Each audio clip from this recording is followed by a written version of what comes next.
The night Vanessa returned from Dubai, she bathed 5 times and still smelled of gold and something rotting. Not money, not perfume, not even death. Something worse, like sweet, expensive evil. She stood in front of her bathroom mirror in her Lekki Phase 1 apartment, her long Brazilian wig damp and her lashes peeling off at the corners. She stared at her reflection like it wasn't hers anymore. Her face still looked flawless, BBL curves sitting right, waist snatched like Photoshop, skin glowing like melted butter under the LED mirror lights. But something behind her eyes was broken, like a secret screaming to be let out. Vanessa was what Lagos called a finished product. 24. BBL. Full body wax. 120K lace wig. Blue tick on Instagram. Her page was curated like a music video. Bali 1 week, Zanzibar the next, breakfast in bed with champagne. Always tagged #soft life only. But offline? Rent unpaid for 2 months. Her plug blocked her. And the last sugar daddy had dropped her after his wife found her thong in his Bentley. Vanessa needed a miracle or at least a paid vacation.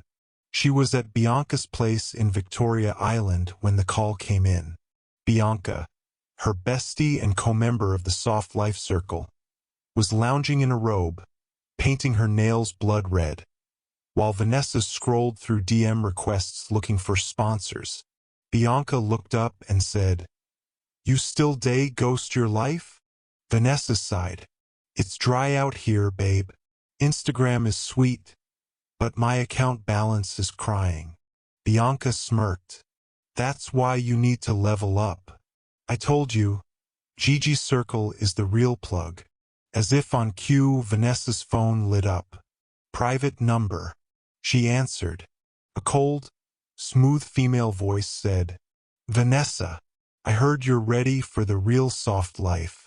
Dubai. This weekend. All expenses paid. But once you go, there's no turning back. Are you in?" She hesitated for half a second, then smiled. "I'm in."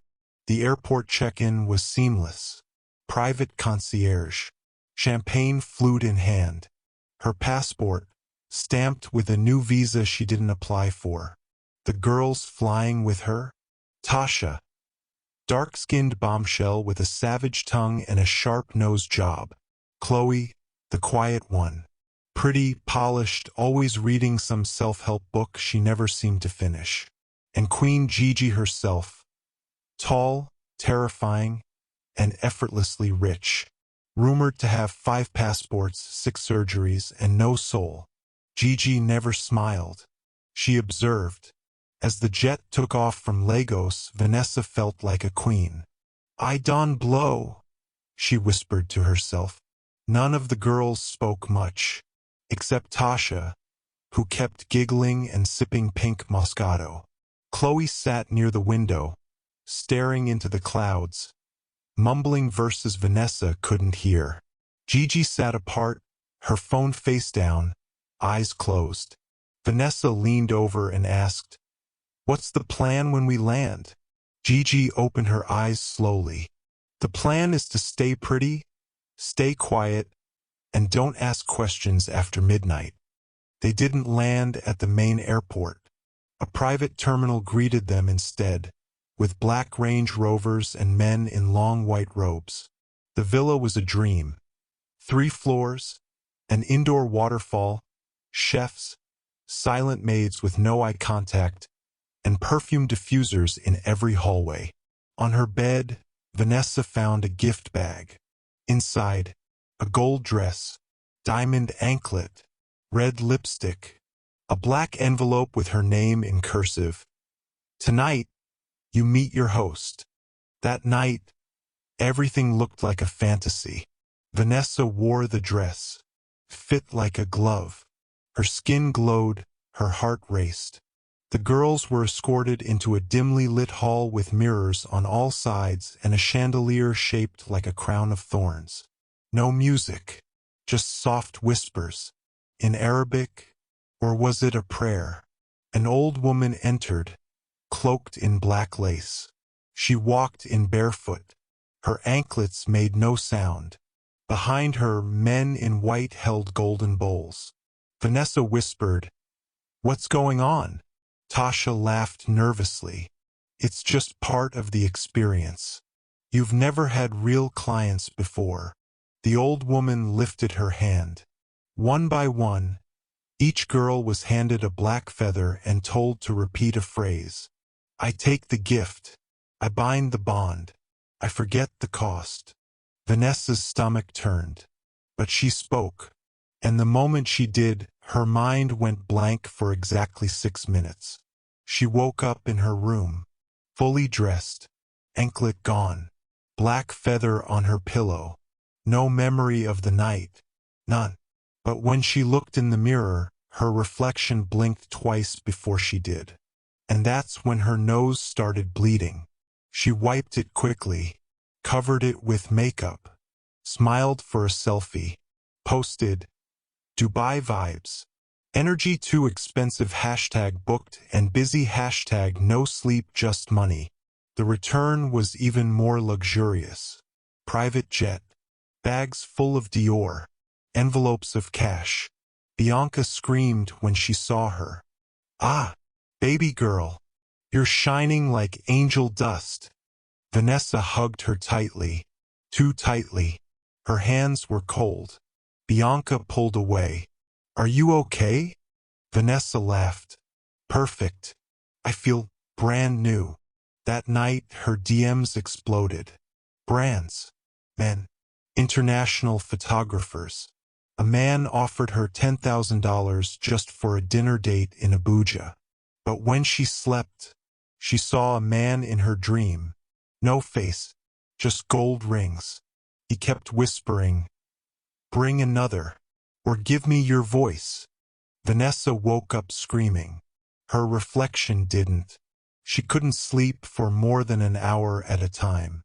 When she bathed, her skin smelled like incense and burnt roses. Her voice sometimes deepened at night, sometimes disappeared entirely. One morning, she found a strange scar on her thigh, like something had been carved in ancient writing. She tried to call Gigi. Number unreachable. Tasha? Chloe? No response. Bianca knocked on her door 2 days later. Vanessa opened slowly. Bianca gasped.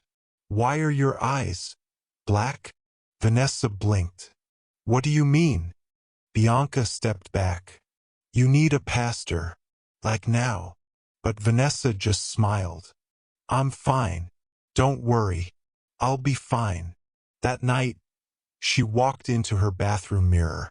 Not literally, but her reflection stepped forward before she did. It whispered, "You made the deal. Now pay the price. Bring another, or give me your voice."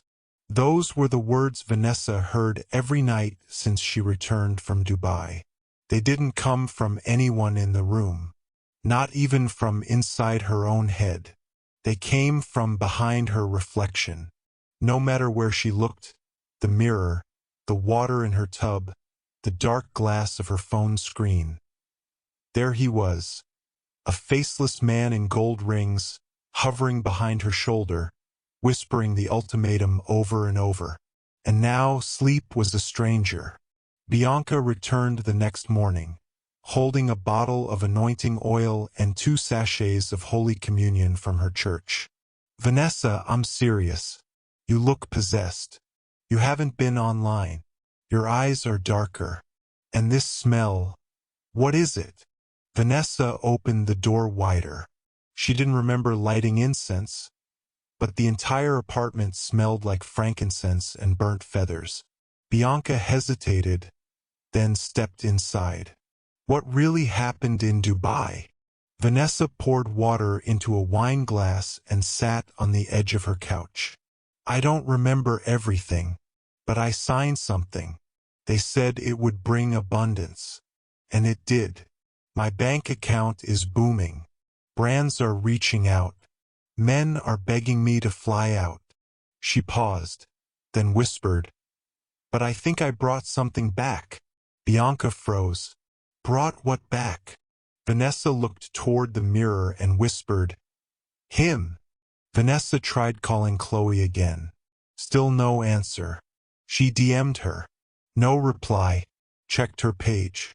Still active stories were being posted, but something was off. Chloe's captions no longer made sense. They read like riddles. The fire is gold, but the gold is pain. Beauty is a cage, but we smile for the warden. Soon, I won't have to remember anything. Then silence. By the third day, Chloe's entire page was wiped. Deleted. Vanessa called Tasha. This time someone picked. But it wasn't Tasha. The voice on the line was male. Arabic accented. Calm. The number you are trying to reach has been reassigned. There is no Tasha anymore. Click. That night, Vanessa tried to shower to calm her nerves. She stood under the steaming water, hoping to cry but finding nothing inside her chest except numbness. When she wiped the steam off the mirror, her reflection didn't copy her. It moved faster, blinked first, smiled when she didn't, and then it reached forward. Vanessa screamed and fell, slipping in the tub. Her phone in the bedroom snapped a photo by itself. When she checked it later, the image was blurry, but in the corner of the frame behind her was the faint outline of a man made of gold and shadow. Bianca returned again 2 days later, unannounced. She looked disheveled, shaking. "I saw him," she said. Vanessa raised an eyebrow. "Who?" "I don't know. But I had a dream. You were standing in my room, covered in blood, holding my wig like it was your scalp. Your mouth was stitched shut with gold wire. You kept pointing at my mirror, and I saw him. The man you told me about." Vanessa's voice was hollow. "Then he's coming for you too." Bianca ran out of the house that night. Vanessa, desperate, found a small deliverance church in Yaba. She wore a hoodie, sunglasses, and sat at the back during vigil service. The pastor, a small dark man with sunken cheeks and fire in his eyes, stopped mid-preaching and stared at her. "You," he said, pointing. Vanessa froze. He walked toward her slowly, Bible in one hand, the other shaking with anointing oil. "You have entered a gate that was not meant for mortals. You danced in a room made for the dead." Tears welled in Vanessa's eyes. He placed the Bible on her head. Vanessa screamed and passed out. When she awoke, it was morning. She was alone in the empty church, but written in chalk across the front wall was a message. "Bring another or be buried with him." 2 days later, her phone rang. Private number. She picked. The voice was soft, familiar. "Gigi. You're unraveling, aren't you? He's in you now." It starts with the dreams, then the voices, then your body will stop being yours. Vanessa gripped her bedsheet. "How do I stop it?" "You give him someone else. Someone pure. Someone hungry. Someone who still believes the soft life is worth dying for." Vanessa began to cry. "You want to live, right? Then it's time you recruit." Vanessa hadn't spoken to Ella in months, her old roommate from Unilag. Sweet, naive, still chasing music videos and sugar daddies on Twitter. Ella had always admired Vanessa's lifestyle. They met for lunch at a restaurant in Lekki. Ella squealed when she saw her. "Babe, you're glowing. Dubai really suits you. I want to be like you when I grow up." Vanessa smiled weakly. "Ella, I have a trip coming up. Same circle. All paid. You in?" Ella didn't even blink. "Of course. Babe, you know I've been praying for this kind of thing. God will bless you." Vanessa forced a smile. But inside, her soul was already screaming. Back in her apartment, Vanessa sat in front of her mirror. The shadow stood behind her again. He whispered, "You've done well." Her reflection smiled. And for the first time, Vanessa's face didn't match the smile. Every mirror she looked into whispered the same thing. Murderer. Vanessa hadn't slept in 3 days. Not since she promised him Ella. The guilt gnawed at her insides like acid. But guilt wasn't enough to stop the voice. It wasn't enough to silence the whispers in her taps, her television when it was off, and her fridge when it hummed. She could feel him growing stronger. He no longer just stood behind her reflection. Now he moved, smiled, reached. Sometimes he became her. Ella was buzzing with excitement. She had been fitted for her dress, gold, just like Vanessa's. She had taken passport photos. She even did another BBL session just to look better for the Arab money. Vanessa handed her the flight details. All she said was, "You're going to love it. Just don't ask questions." Ella laughed. "Me? Babe, I just want my money and my trip. That's all."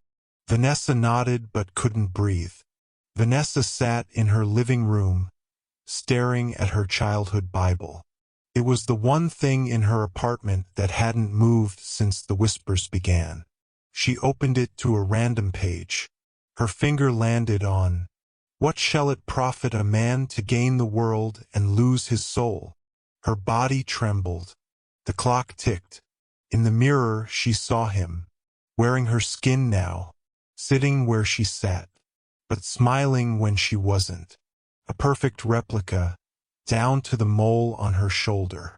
She picked up her Bible. He laughed. Then his voice spoke through the walls. "You can still break the deal, but you'll have to take her place." Ella hugged her at the terminal. "You're not flying with us?" Vanessa shook her head. "No, I'm staying behind this time." Ella frowned. "But Gigi said." Vanessa cut her off. "Just go. Don't think too much. You'll be fine." Ella paused. "Thank you, V. I mean it. You're changing my life." Vanessa smiled, but her heart collapsed. She tried to sleep, but when she closed her eyes, she saw Ella, bound, sobbing, in the room of mirrors. Then she saw Tasha, then Chloe, then herself, and him. In every version he looked closer, hungrier, more complete. She screamed herself awake. Vanessa put on all white, drove through the night to a small church in Bedtime where they said real prayers worked. She fell on her knees before the pastor. "I made a deal. I didn't know what I was doing, but I can't let her suffer." The pastor said nothing at first. Then he said, "You cannot break what you didn't make, but you can redirect the payment." Vanessa blinked. "How?" His eyes were red with grief. "You carry it instead. You take her place. You face what she would have faced. But you must be willing to be forgotten by the world." Vanessa didn't flinch. "Then do it." At 3 a.m. he began. He placed a mirror before her, lit black candles. He anointed her tongue with oil, and her chest with blood from a white goat. He whispered in tongues she didn't understand. And then he asked her to look into the mirror and say, "Take me. Leave her." The mirror cracked. Once, twice, then shattered into dust. In Dubai, Ella woke up confused in the villa. Alone, dressed in gold, but untouched.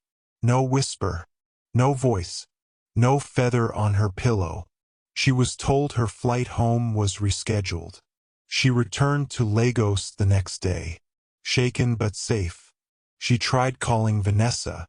No answer. Tried texting. All delivered. No reply. She visited the apartment. It was empty. The caretaker said, "She moved out. Left a month ago." But she was just here. No, we haven't seen her since last December. Ella was confused. That's impossible.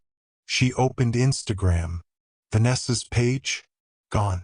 Her photos? Deleted. Her name? Unsearchable. Like she never existed. Ella now had 100K followers. Makeup brand ambassador.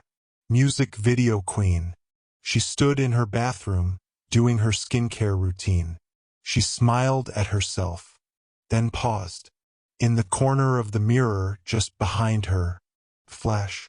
Not a man, but a woman. BBL figure. Long lashes. Gold dress. Mouth sewn shut. Vanessa. Her eyes, crying. Her lips trying to say something. And on the wall behind her, written in fog, I saved you. Don't waste it. Ella dropped her serum bottle.